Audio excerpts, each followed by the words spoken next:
Welcome to Exceptional Humans, the human stories behind extraordinary lives. Today, the story of Cristiano Ronaldo. Not simply the records he broke, but the choices, reinventions, victories, and failures that made him one of the defining athletes of his age. On July 6, 2026, Portugal faced Spain in the round of 16 of the World Cup. Ronaldo was 41, and he had already said this would be his last World Cup. There would be no seventh attempt. For 90 minutes in Dallas, Portugal held Spain scoreless.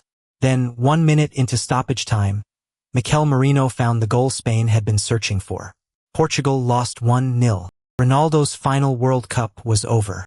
He had scored twice against Uzbekistan to become the first man to score at 6 World Cups. He had converted a penalty against Croatia to claim the first World Cup knockout goal of his career.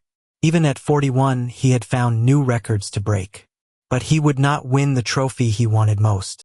For more than 2 decades, Ronaldo had made a compelling promise to the world. No version of him had to be final. The skinny winger could become a powerful forward. The dribbler could become a scorer. The scorer could become a penalty box specialist. If an opponent stopped him, he would find another route. If age took something away, he would try to build something else. That is why his story is often reduced to one word: discipline. The word is true, but it is not enough. It leaves out the homesick child, the public humiliation, the teammates who rescued him, the injuries he could not command, and the pride that was both his engine and, at times, his burden. To understand Ronaldo, we have to return to the island he left when he was 12. Cristiano Ronaldo dos Santos Aveiro was born on February 5, 1985, in Funchal, on the Portuguese island of Madeira. He was the youngest of 4 children. His mother, Maria Dolores, worked as a cook and cleaner. His father, José Diniz Aveiro, worked as a municipal gardener and helped with equipment at a small local football club called Andorinha. The family had little money. Football, however, was close at hand. Ronaldo began at Andorinha, moved to Nacional, and attracted the attention of Sporting, one of Portugal's major clubs. In 1997, Sporting offered him a place in its academy. It was the opportunity every ambitious young player wanted, but accepting it meant leaving Madeira for Lisbon, nearly 600 miles away. Ronaldo was 12. The decision is easy to romanticize after everything that followed. At the time, there was no guarantee of a professional career. There was only a child leaving his parents, his siblings, his island, and the way people around him spoke. In Lisbon, other boys mocked his Madeiran accent. He was intensely homesick. He called home in tears and wanted to return. Leaving Madeira required one act of courage.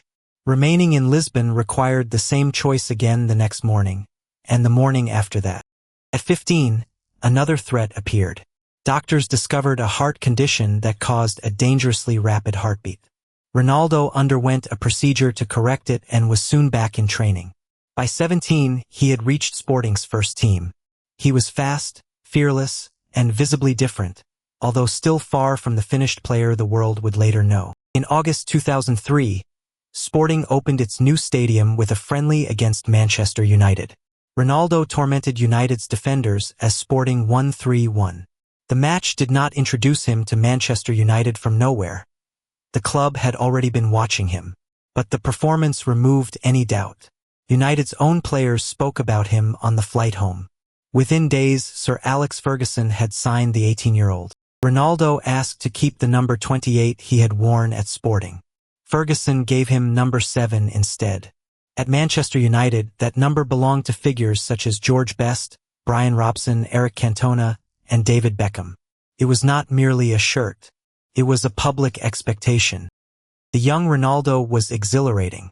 He attacked defenders, changed direction at speed, and attempted skills other players would not risk. He was also inconsistent. His stepovers sometimes produced nothing. Teammates became frustrated when he held the ball too long. Opponents discovered that physical contact could knock him off balance, so he began rebuilding. He became stronger.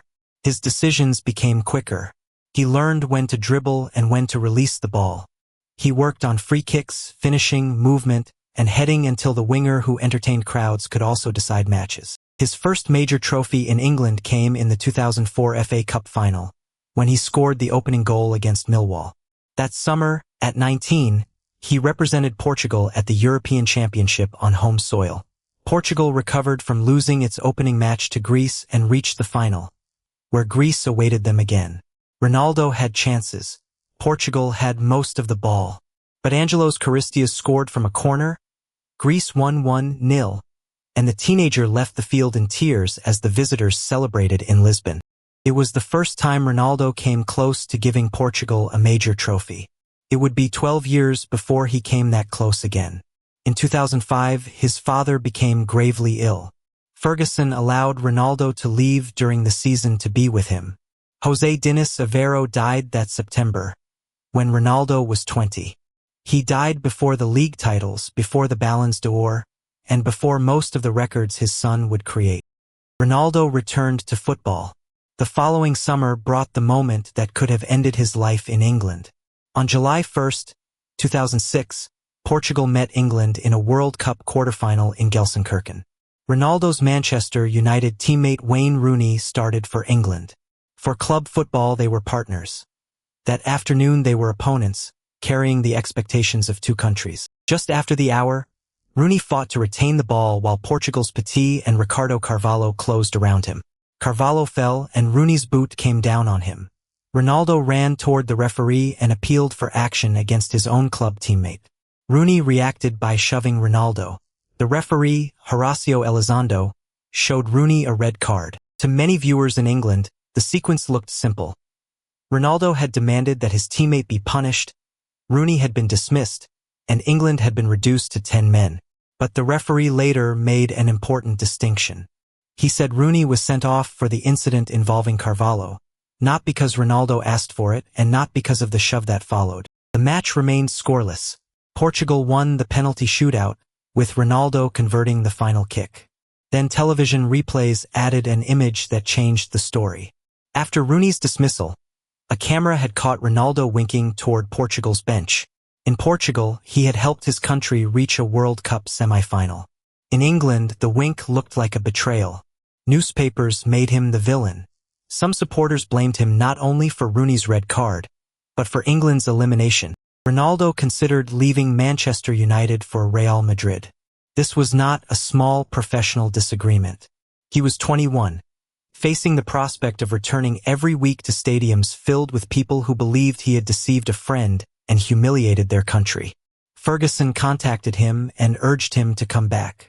Rooney publicly said he did not blame Ronaldo and did not consider their friendship destroyed. Ronaldo returned. Opposing crowds booed him. Instead of shrinking, he produced the best season of his career to that point. Manchester United won its first league title in 4 years, and Ronaldo was named both the Players' and Football Writers' Player of the Year. The hostility did not magically improve him. What mattered was the decision it forced. Leave the environment that had turned against him, or remain and confront it. He remained. By the 2007-08 season, Ronaldo was no longer merely an exciting winger. He was becoming the most decisive player in England. He scored 42 goals in all competitions. Manchester United won the Premier League and reached the Champions League final against Chelsea in Moscow. Midway through the first half, Ronaldo rose above Michael Essien and headed United into the lead. Frank Lampard equalized before halftime. Neither team could find another goal, and the European Championship went to a penalty shootout. Ronaldo took United's third penalty. He paused during his run-up. Petr Cech waited and saved. After a season in which Ronaldo had answered almost every demand, the greatest match of his club career was now tilting because he had failed. For kicks later, Chelsea captain John Terry walked forward with the chance to win the Champions League. He sent Edwin van der Sar the wrong way, but his standing foot slipped on the wet turf. The ball struck the post. The shootout continued into sudden death. Ryan Giggs scored for United. Van der Sar saved Nicolas Anelka's penalty. Manchester United were champions of Europe. Ronaldo had carried the team through much of the season. In Moscow, when his own penalty failed, his teammates carried him through the final moment. Later that year, he won his first Ballon d'Or. There was a lesson in Moscow that complicates the familiar mythology around him. Preparation can increase the chances of success. cannot eliminate chance. Ronaldo could train for the penalty, but he could not make John Terry keep his footing. Even the most individual of awards rested on a story filled with other people. United won another league title in 2009 and returned to the Champions League final, where Barcelona beat them. That summer, Ronaldo left for the club he had long imagined joining. Real Madrid paid £80 million, a world record transfer fee. Around 80,000 supporters filled the Santiago Bernabéu for Ronaldo's presentation. He was joining the most decorated club in European football at a difficult moment. Barcelona, led by Pep Guardiola and inspired by Lionel Messi, had just won the treble. Messi was not simply another great player in another league. He was Ronaldo's contemporary, his opposite in style, and the figure against whom nearly every achievement would now be measured. The rivalry was sometimes marketed as a personal feud, but its real force came from repetition. Barcelona or Madrid played almost every week. Messi would score twice on Saturday, and attention would turn to Ronaldo on Sunday. Ronaldo would produce a hat-trick, and the comparison would begin again. Between 2008 and 2017, every Ballon d'Or went to one of them, 5 to Ronaldo and 5 to Messi. They made extraordinary production feel like a weekly minimum. Ronaldo's early seasons in Madrid contained enormous numbers but also frustration. Barcelona continued to win. Madrid changed managers. Every Champions League exit was treated as a crisis. In the 2011 Copa del Rey final, Ronaldo rose in extra time and headed the winner against Barcelona. It was his first major trophy with Madrid. The following season, Madrid won the league with 100 points. Ronaldo scored 46 league goals, but even that was not enough to win the European Golden Shoe because Messi scored 50. That was the environment they created for each other. A season that would define almost any other career could still feel like second place. Ronaldo's answer was not to imitate Messi. He continued changing his own game. The younger Ronaldo received the ball wide, ran at defenders, and often created the attack himself. As the years accumulated, he moved closer to goal. He reduced the number of touches he needed. His movement before a cross became as important as the dribble after receiving one. He preserved his speed for the moments that could decide a match. In 2014, while managing problems in his left knee and thigh, he scored a record 17 goals in a single Champions League campaign. Madrid reached the final against Atletico and trailed as the match entered stoppage time. Sergio Ramos equalized in the 93rd minute. Madrid won 4-1 after extra time. It was La Decima, the 10th European Cup the club had pursued for 12 years. Again, Ronaldo was the competition's leading scorer. Again, the decisive rescue in the final began with someone else. 2 years later, Madrid lost the first leg of a Champions League quarterfinal 2-0 to Wolfsburg. The return match at the Bernabéu became a test of whether one player could reverse an entire tie. Ronaldo scored twice in the opening 17 minutes, first meeting a low cross, then heading in from a corner. The aggregate score was level. With 13 minutes remaining, he struck a free kick through the defensive wall. A hat-trick. 3-0. Madrid advanced. That season ended with another final against Atletico. This time the match went to penalties. Ronaldo took Madrid's fifth kick and scored the winner. In 2017, he scored twice against Juventus in the Champions League final, as Madrid became the first club of the modern era to retain the trophy. Then, in April 2018, he returned to Turin for a quarterfinal against Juventus. Dani Carvajal crossed. Ronaldo launched himself upward and backward, met the ball above his head, and drove an overhead kick past Gianluigi Buffon. For a moment, even the home crowd stopped being the opposition. Juventus supporters stood and applauded. Madrid won a third consecutive Champions League that season. Ronaldo left the club as its all-time leading scorer, 451 goals in 438 matches, with 4 Champions League titles and 4 Ballons d'Or during his 9 years in Spain. The relationship did not end cleanly. Ronaldo felt that club president Florentino Perez no longer valued him in the same way. The legal consequences of his years in Spain also continued after he left. In 2019, Ronaldo accepted a fine and a suspended sentence after admitting tax fraud connected to image rights income. But the sporting decision was already made. At 33, when many great forwards begin choosing safer roles, Ronaldo accepted another reinvention. He joined Juventus for €100 million. Club football made Ronaldo globally famous, but Portugal remained the more personal measure of his career. The defeat in the 2004 European Championship final had stayed with him. At the 2012 tournament, Portugal reached a semi-final against Spain. The match went to penalties. Ronaldo was assigned to take Portugal's fifth kick, usually the one reserved for the most trusted penalty taker. But Portugal missed twice before his turn arrived. Spain won the shootout and Ronaldo never took a penalty. It was another example of a truth he resisted throughout his career. Sometimes the match ends before one player can control it. The 2014 World Cup brought a different limit. Ronaldo arrived with knee trouble, Portugal lost heavily to Germany, and the team went out in the group stage. By Euro 2016, Ronaldo was captain and his country's leading scorer, but Portugal began badly. They drew with Iceland.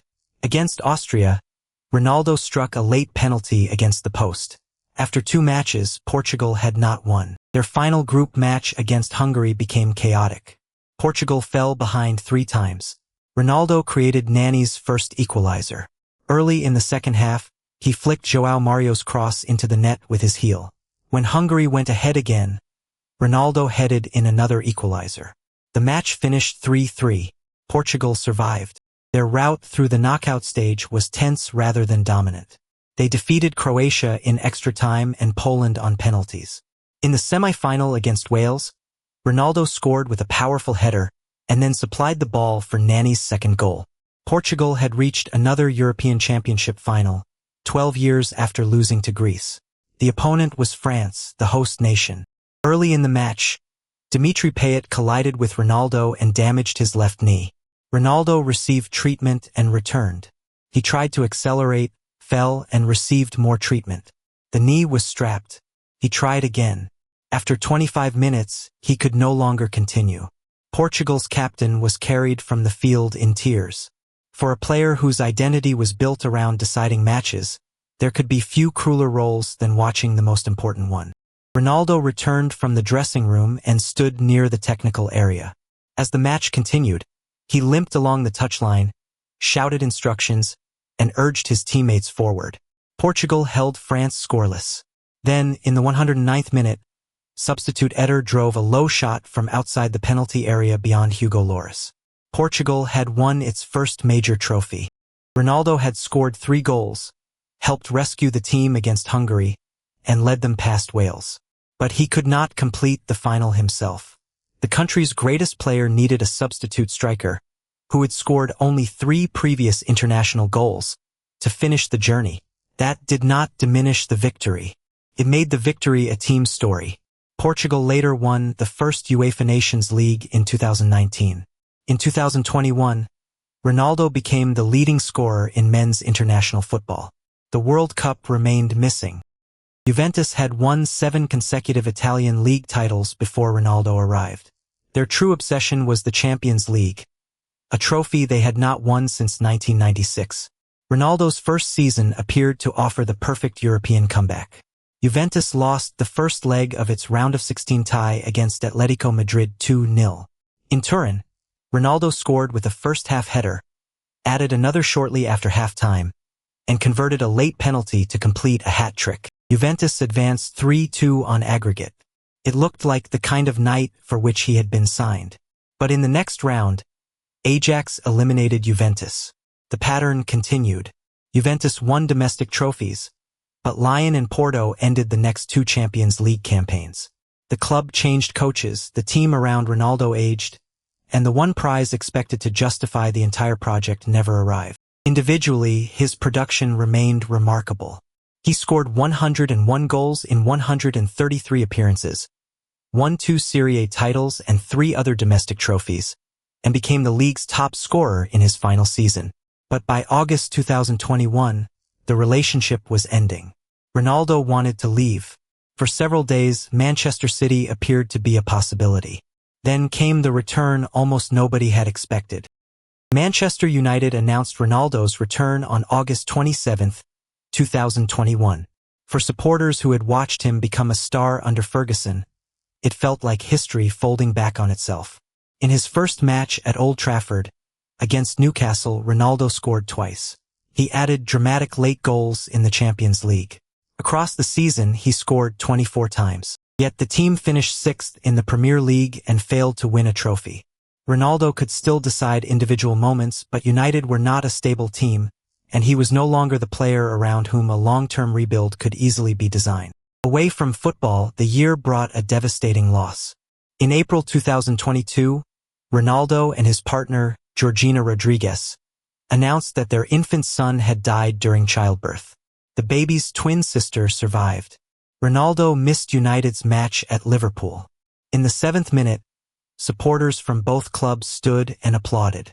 Rivalry briefly gave way to compassion. That summer, Erik ten Hag became United's manager. He wanted a team able to press, rotate, and develop around a new structure. Ronaldo's role became smaller. In October, against Tottenham, ten Hag asked him to enter late as a substitute. Ronaldo refused and left Old Trafford before the match was over. United removed him from the squad for the next game. Weeks later, in a television interview, Ronaldo publicly attacked the club's direction and said he did not respect ten Hag because he felt the manager did not respect him. Manchester United and Ronaldo ended his contract by mutual agreement. The homecoming had lasted 15 months. It is tempting to simplify this ending by choosing one villain. That would miss the real conflict. United were disorganized and had declined badly since Ferguson's retirement. Ronaldo was also 37 and no longer willing to accept the reduced status his manager believed the team required. The same self-belief that once carried him back into hostile English stadiums now made a supporting role feel almost impossible. Ronaldo went directly from the collapse at United to the 2022 World Cup in Qatar. He scored a penalty against Ghana and became the first man to score at 5 World Cups.